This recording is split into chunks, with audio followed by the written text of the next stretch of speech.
Welcome to Experimaker Basics. This time we're learning how to add a new block.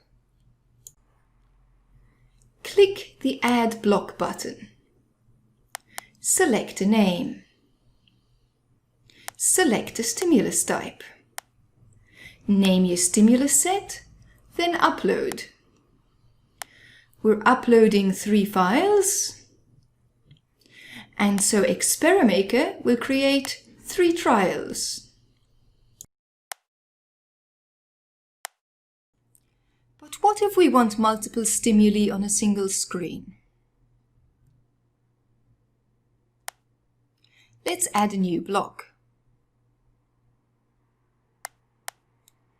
This time we'll add 3 stimulus sets.